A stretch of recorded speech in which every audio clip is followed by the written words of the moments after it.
Watch it. East to West. Music is the best. See me.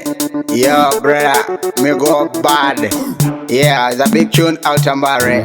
Yeah, watch it. Me head stay always what? See me. Bumper clad.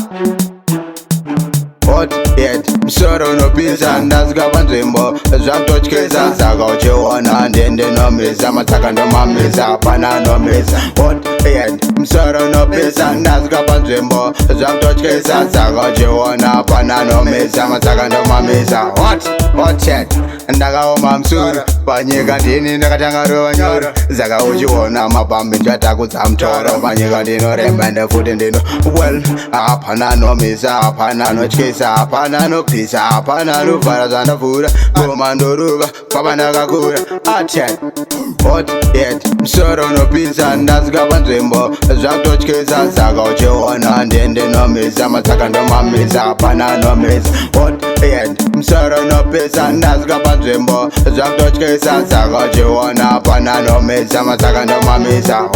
What yet? Ndotopisa mazuvano saka ndokurova mangoma dzesingano ngoma ndodzirova iya zvino dai kuri kubhora nditorekerishano ngoma ndodzirova vari kuona hora mangoma ndakora ndorova vachitoongorora mangoma ndiri kupisa pana anopisa saka muchamisa. What yet? Musoro unopisa ndasvika panzvimbo zvakutotyisa saka uchiona ndende nomisa matsaka ndomamisa hapana nomisa. What yet? Musoro unopisa ndasvika panzvimbo zvakutotyisa saka uchiona hapana nomisa matsaka ndomamisa.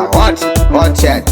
Ndakaoma musoro panyika ndini ndakatanga rovanyoro saka uchiona mabhambi ndatakudza mutoro panyika ndinoremba ndefuti ndino well hapana nomisa hapana notyisa hapana nopisa hapana novhara zvandavhura goma ndoruva baba ndakakura achet.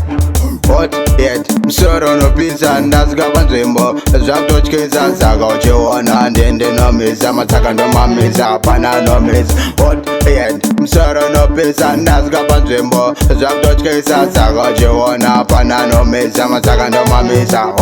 What yet? Ndotopisa mazuvano saka ndokurova mangoma dzesingano ngoma ndodzirova iya zvino dai kuri kubhora nditorekerishano ngoma ndodzirova vari kuona hora mangoma ndakora ndorova vachitoongorora mangoma ndiri kupisa pana anopisa saka muchamisa. What yet?